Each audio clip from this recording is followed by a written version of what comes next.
En l'absence de Monsieur Chenina, donc je vais présenter les différentes délibérations qui sont de son domaine de compétence. La première, donc la délibération 265, donc c'est la mise à jour des bénéficiaires concernant les logements de fonction. Vous aurez remarqué qu'on a supprimé donc le logement de fonction du 109 avenue de Paris, et puis vous avez en annexe donc la liste des bénéficiaires. Qui vote contre? Qui s'abstient? Délibération adoptée à l'unanimité. La délibération 264 concerne le régime indemnitaire pour le personnel municipal. Donc, la délibération qui vous est proposée aujourd'hui d'adopter a pour but de modifier les dénominations des grades du cadre d'emploi des rédacteurs au vu donc du dernier décret qui est paru et qui porte statut particulier des cadres d'emploi des rédacteurs territoriaux. Qui vote contre? Qui s'abstient? Délibération adoptée donc à l'unanimité.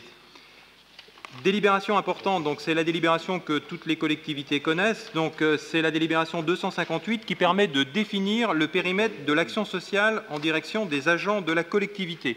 Alors vous le savez, donc la loi permet aux collectivités employeurs de s'impliquer dans des actions sociales au service des salariés, que sont donc les aides à la famille qui sont versées à l'occasion d'événements familiaux ou pour tenir compte de situations difficiles, que ce soit aussi la protection de la santé, donc l'aide au financement d'une complémentaire santé, que ce soit les aides qui sont versées dans le cadre de la vie professionnelle, les médailles d'honneur, les départs à la retraite, la restauration, que ce soit des prêts ou évidemment l'accès aux loisirs, à la culture et au sport. Alors, en ce qui concerne la ville de Cherbourg-Octeville et son action sociale, donc nous nous sommes inscrits bien évidemment dans le cadre légal et nous avons défini donc, depuis 2008 donc, un périmètre qui comporte 4 axes. Le premier, c'est, on aura l'occasion d'en revenir, donc c'est l'adhésion au comité départemental d'action sociale.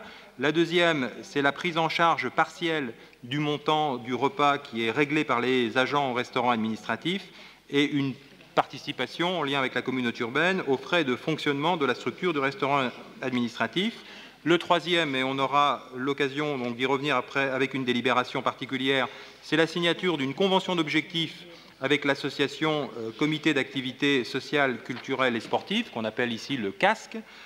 Et puis enfin, le quatrième, qui est soumis à des évolutions, qui concerne la prise en charge partielle des cotisations d'assurance complémentaire, donc assurance complémentaire qui est facultative pour les agents, à la MUTAM notamment, donc qui est la première mutuelle régionale des fonctionnaires territoriaux. Il y a une évolution dans la loi avec l'abrogation d'un arrêté. Vous savez qu'avant, les collectivités, elles participaient à travers une cotisation employeur qui était directement versée à la mutuelle. Désormais, donc, il y a un nouveau cadre qui permet soit à l'agent de choisir lui-même sa propre mutuelle à travers donc, des contrats qui sont des contrats labellisés, ou soit à la collectivité, après une procédure d'appel d'offres, de retenir donc, une mutuelle qui deviendrait ainsi une mutuelle qui conventionnerait avec la collectivité. Il y a un choix donc à faire, donc il vous est proposé par cette délibération de choisir ce qu'on appelle la labellisation, et c'est ce que nous avons donc soumis au comité technique paritaire, donc qui a émis un avis favorable sur ce procédé. Donc libre choix à l'agent de choisir sa mutuelle, pourvu que cette mutuelle soit labellisée. Il y a un comité national de labellisation, d'ailleurs, qui est constitué à cet effet, et ce qui permet non plus à la collectivité de verser directement à cette mutuelle, mais de verser directement à l'agent, à peu près pour la somme équivalente. Donc il vous est donc proposé de définir à travers cette délibération le périmètre de notre action sociale, donc toujours bien évidemment l'adhésion au comité départemental d'action sociale, toujours notre convention avec le comité d'action sociale et culturelle et sportive donc, de la ville de Cherbourg.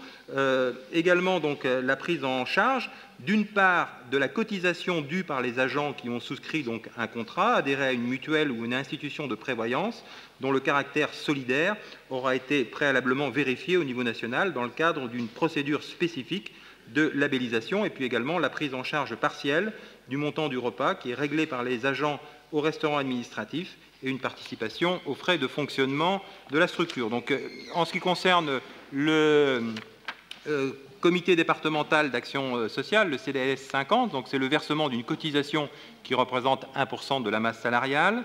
En ce qui concerne la complémentaire santé, donc nous ne versons plus à la mutuelle, mais nous versons à l'agent donc une somme de 12 € pour lui-même, 10 € pour son conjoint et 5 € donc pour chaque enfant. En ce qui concerne le restaurant administratif, on reste sur les mêmes bases. Et puis pour le comité d'activité sociale, culturelle et sportive, dont nous aurons donc une délibération spécifique, eh bien nous versons une subvention et nous participons également à une mise à disposition de locaux. Voilà donc quel est le périmètre de l'action sociale de la collectivité qui vous est proposé, compte tenu de cette évolution réglementaire sur la participation aux complémentaires santé. Est-ce que vous avez des remarques? Qui vote contre? Qui s'abstient? Délibération donc adoptée à l'unanimité.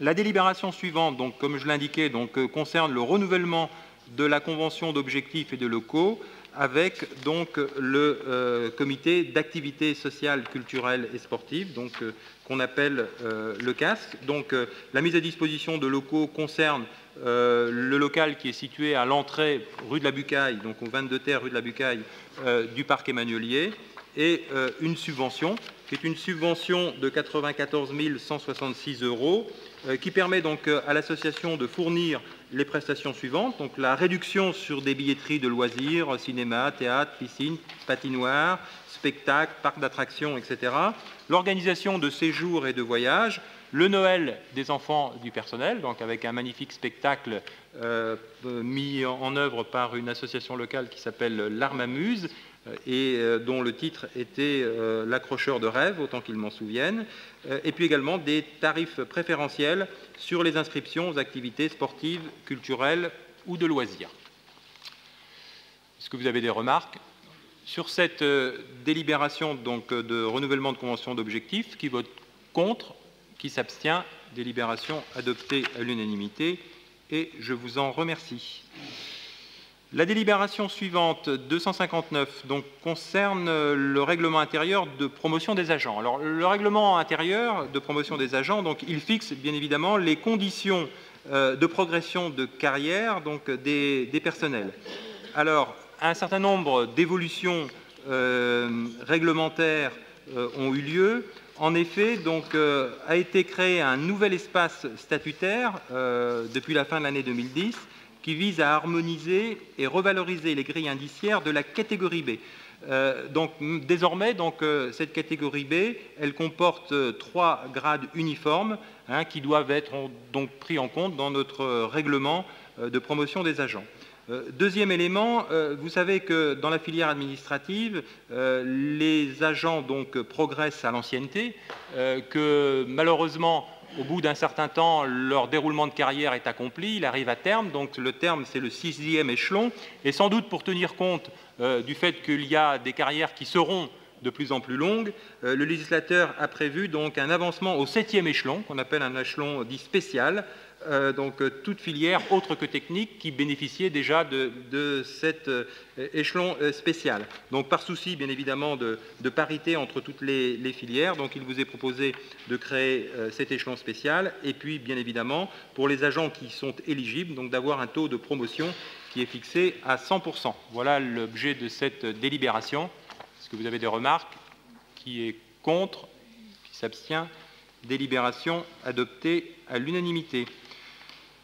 La délibération 294 donc, concerne la mise à disposition de fonctionnaires territoriaux. Donc, une modification est intervenue en ce qui concerne donc, la mise à disposition d'agents municipaux auprès de l'ESAM C2, nom de code École des Beaux-Arts, enfin ancienne École des Beaux-Arts, donc agrégée à celle de Caen, pour lequel donc, un agent a fait part de son souhait, conformément aux accords que nous avions donc, dans le cadre de l'ESAM C2, donc son souhait de réintégrer la collectivité, donc on passe de 3 à 2.